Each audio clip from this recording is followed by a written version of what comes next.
When the wind drops while we're flying, we don't really have another option. We have to land on the beach. The prevailing wind here usually comes from the southwest, more or less in this direction, so we normally land facing south. In this case, we won't face directly into the wind because that would push us out to sea. Instead, we face south and fly parallel to the beach. We begin our landing approach once we've lost about 1/3 of the ridge height. What does that mean? The ridge or cliff is about 70 meters high. If we've lost around 20 meters, so we're 20 meters below the edge and still descending, it's time to move out toward the beach and commit to landing. The first thing we must keep in mind is to pass the light poles and power lines so we can set up our approach over the beach. These are the obstacles we need to avoid. There are power lines running above the beach and others halfway along the Costa Verde, meaning there are 2 lines of cables we must clear.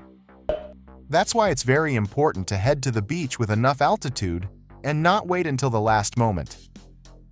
Otherwise, we risk getting caught in either the first line of cables or the second line along the beach. Once we're flying over the beach, we need to lose altitude. We can do this either by doing big ears or by moving slightly out toward the sea. If we choose to go out over the water, we have to be careful not to go too far, just enough to lose height while staying close to shore. If we lose too much altitude over the water, we might not make it back, and could end up landing in the sea or dropping the glider into it. When we've reached a safe landing height, we aim to land in the middle section of Pampilla Beach. After landing, we need to kill the wing toward the sidewalk or road, making sure it doesn't fall into the sea. To do this, once we're on the ground, we pull only the left side so the wing moves toward the promenade. Don't worry about the wing reaching the road. It's very unlikely. It will usually stop on the sidewalk. What is dangerous is letting it fall toward the sea, because the waves here can be strong and could drag us in. If we also get tangled in the lines, even shallow water, just 1 to 1.5 meters deep, can become dangerous. After landing, we must immediately disconnect from the harness. We never know when a strong wave might come in, and even if the wing is near the shore, it could be dragged. So we land and fully detach from the harness.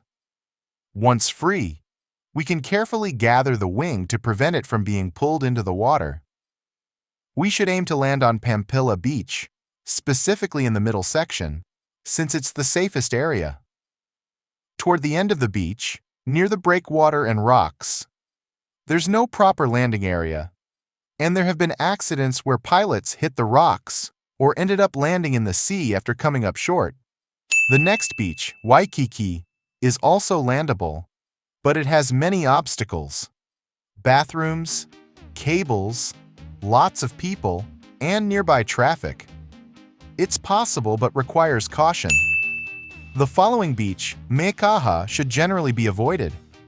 It's crowded with surfers and swimmers, full of boards and tents, and the shoreline is narrow, making landing very difficult.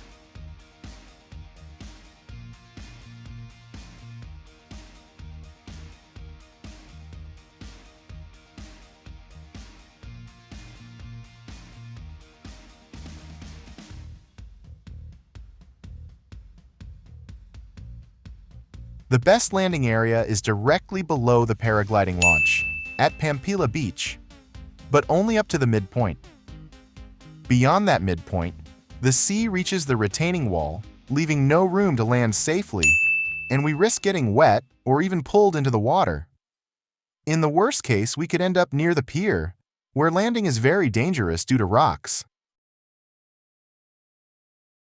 If we manage to reach Waikiki, we still face many obstacles like a small gym, cars, and facilities, so it's best avoided if possible.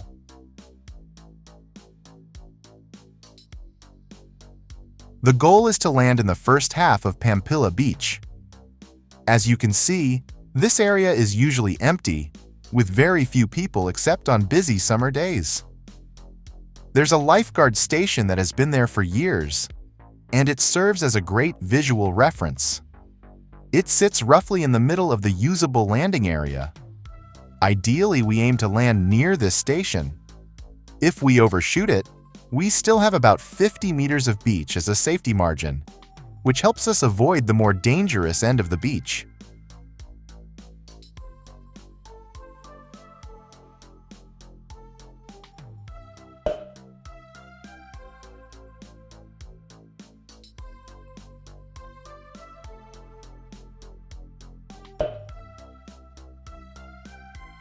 Our target landing zone is between the small pier at the start of Pampilla Beach and the lifeguard station. We begin our approach above the pier, descending until we reach at most the lifeguard station, keeping that extra stretch of beach as a backup. We also need to be very careful when starting the approach and making turns, because there are very tall light poles at the beginning of the beach. These were installed for nighttime surfing and are taller than normal poles, so we must avoid getting caught on them.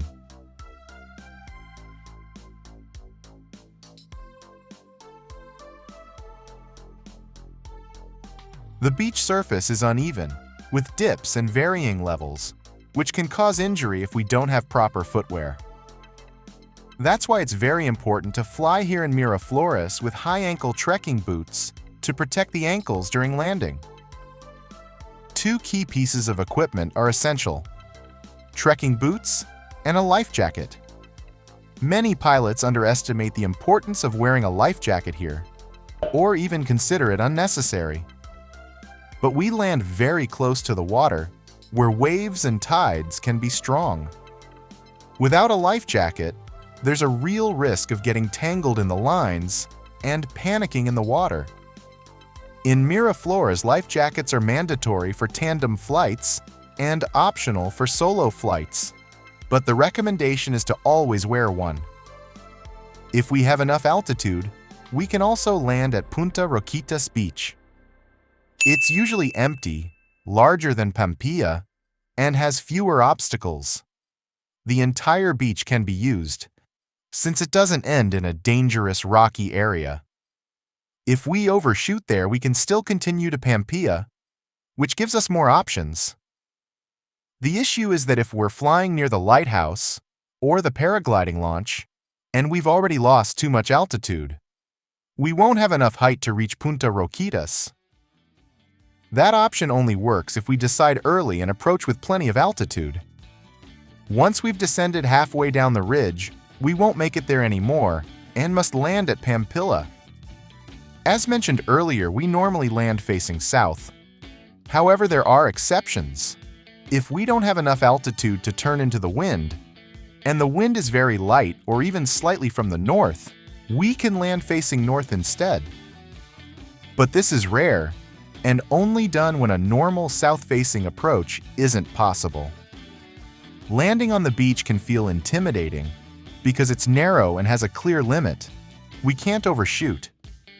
Many incidents happen because pilots get nervous, panic, or stop following instructions.